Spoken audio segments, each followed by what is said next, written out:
Hello दोस्तों, इस video में आपके लिए लेकर आ चुके हैं हिंदी के पेपर का रियल पेपर सॉल्यूशन। इस वीडियो में हम बताने वाले हैं 10वीं की प्री बोर्ड एग्ज़ाम का फुल सॉल्यूशन। इस वीडियो में हम 1 से 23 क्वेश्चन तक बताने वाले हैं, तो वीडियो में अंत तक बने रहिए। तो आपका पहला क्वेश्चन सही विकल्प का आता है दोस्तों, हिंदी का पेपर का, जो 10वीं वालों की प्री बोर्ड एग्ज़ाम चल रही है अभी।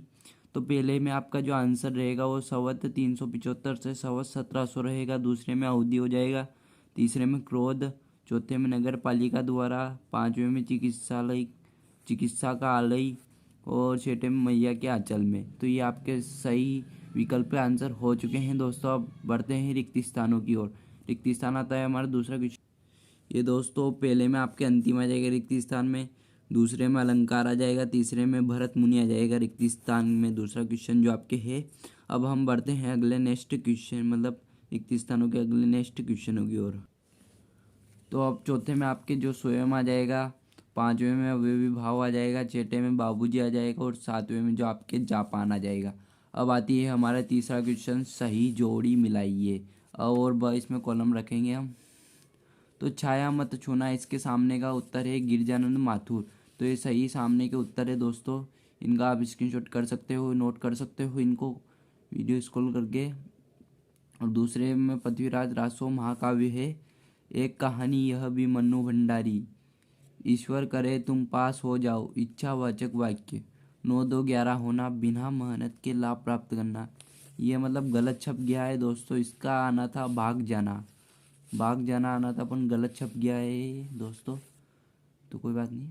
माता का आंचल शिव पूजन सहाय, मतलब इसका उस पेपर में भाग जाना रहना था, अपन उन्होंने बिना मेहनत के लाभ का माना छाप दिया है, तो फिर यही लिखना पड़ेगा इसका उत्तर। अब हम अगले क्वेश्चन की ओर बढ़ते हैं। अगला क्वेश्चन आता है हमारे, एक शब्द और एक वाक्य में उत्तर दीजिए। तो विश्व इसका उत्तर है, मतलब पहले का एक वाक्य शब्द का उत्तर है, विश्व के सकल जन गर्मी से व्याकुल हो रहे थे। और दूसरे में आता है, तप्त धारा का सांकेतिक अर्थ शासकीय दुखों से पीड़ित पृथ्वी है। और तीसरे में आपके छंद आ जाएगा।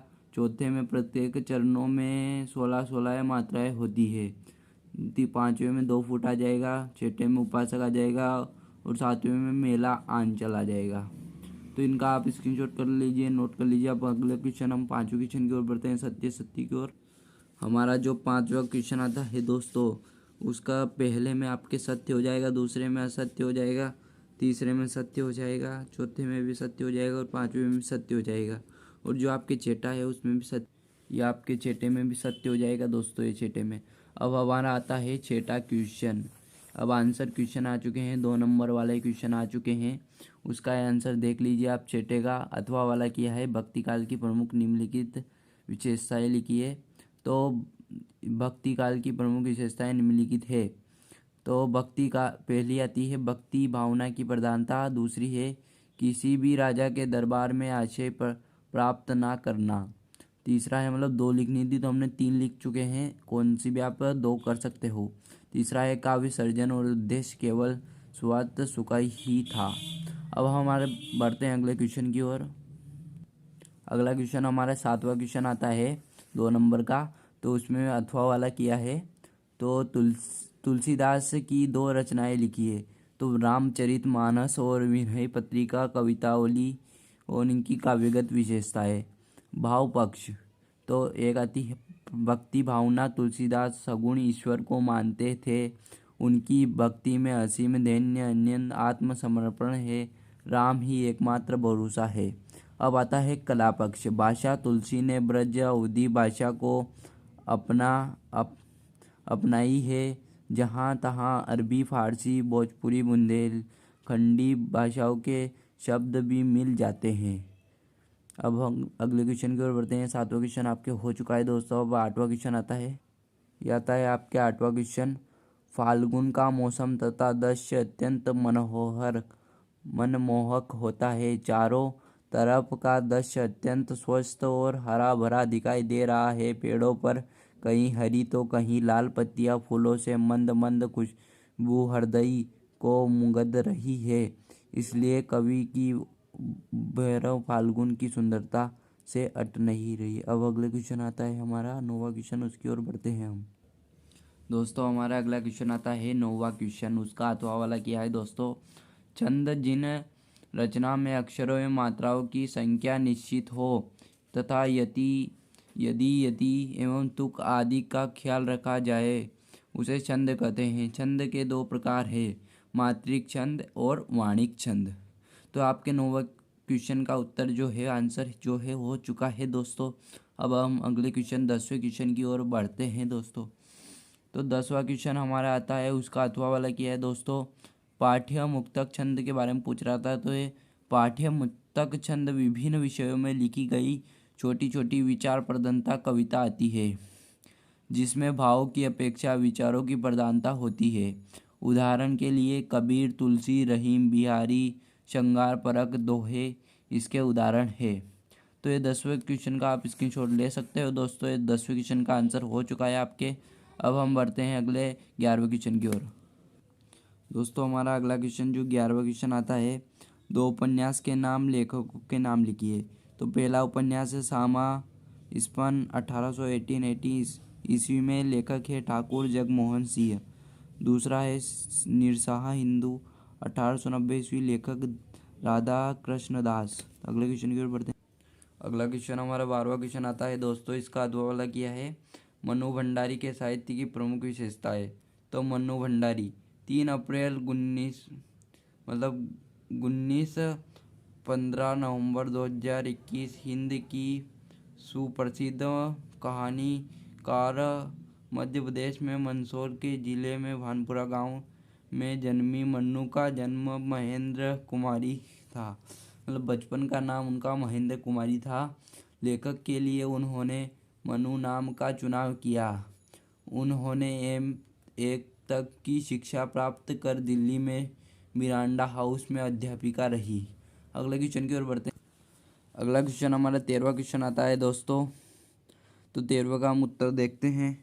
13वें का हमारा उत्तर क्या है? कबीर गृहस्थ होकर भी मानसिक मोह माया में से मुक्त थे, उसी प्रकार बाल गोविंद भगत ने भी गृहस्थ जीवन में बंधकर भी साधु समान जीवन व्यतीत किया। कबीर के अनुसार मृत्यु के पश्चात जीवात्मा परमात्मा से मिलन होता है। बेटे की मृत्यु के बाद बाल गोविंद भगत ने अपनी यही कहा था कि बेटे की मृत्यु पर शोक मनाने की बजाय आनंद मनाने के लिए कहा था। अब हम अगले क्वेश्चन की ओर बढ़ते हैं। अगला क्वेश्चन हमारा 14वां क्वेश्चन आता है। तो ये 14वां क्वेश्चन का आंसर रहा निपात शब्द की परिभाषा। तो वे अवयव जो किसी शब्द या पद के बाद लगाकर उसके अर्थ विशेष बल देते हैं निपात शब्द कहलाते हैं। उदाहरण जैसे कि रमेश केवल पढ़ रहा है, मैंने उसे देखा तब तक नहीं, राम तो गया आदि। तो इसके उदाहरण हो चुके हैं। 14 क्वेश्चन भी हो चुका है। 15 क्वेश्चन की ओर बढ़ते हैं। हमारा 15वां क्वेश्चन आता है दोस्तों। तो इसका उत्तर देख लीजिए। ब्रिटिश सरकार को दिखाने के लिए किसी जिंदा इंसान की नाक जॉर्ज पंचम की लाट की नाक पर लगाना किसी को पसंद नहीं आया। इसके विरोध में अखबार भी उस दिन चुप रहे। अब अगले क्वेश्चन की ओर बढ़ते हैं। 16वां क्वेश्चन आता है हमारा। अगला क्वेश्चन का मात्रिक छंद और वाणिक छंद में अंतर लिखना है। तो ये मात्रिक छंद के अंतर है, ये वाणिक छंद के। तो मात्रिक छंद में जिस छंद के सभी चरणों में मात्राओं की संख्या समान हो, और इसमें जिस छंद में सभी चरणों में वर्णों की संख्या समान हो। इसमें मात्राओं की गणना होती है, इसमें वर्णों की गणना होती है। इसमें लघु का क्रम समान होता है, इसमें लघु के क्रम पर ध्यान नहीं दिया जाता। ये आपके हो चुका है 16वें का उत्तर। अब अगले क्वेश्चन 17वें की ओर हम बढ़ते हैं दोस्तों। ये आता है आपका 17वां क्वेश्चन। ये भी मतलब अंतर कहिए कि लोकांकित और मुहावरे में अंतर। तो लोकांकित स्वयं एक वाक्य है और मुहावरे में वाक्य का अंश होता है। लोकांकित से पूरा अर्थ प्रकट होता है और मुहावरे में वाक्य में प्रयोग होकर अर्थ होता है। लोकांकित में व्यंजना शक्ति होती है और मुहावरे में लक्षणा शक्ति होती है। लोकांकित अक्षर व्यंग्य और अतिशयोक्ति पूर्ण होती है, मुहावरे में व्यंग्य या अतिशयोक्ति नहीं होती। तो ये आपका सॉल्यूशन हो चुका है 17वें क्वेश्चन तक। तो तो हम 18वें क्वेश्चन से 23वें क्वेश्चन तक अगले वीडियो में अपलोड कर देंगे, इसलिए चैनल को सब्सक्राइब करना ना भूलें और बेल बटन को ऑल पे सेट कर दे। हम सारे पेपर का सॉल्यूशन इस चैनल पर आपको मिल जाएगा दोस्तों, तो चैनल को सब्सक्राइब करना ना भूलें और बेल बटन को ऑल पे सेट कर दे।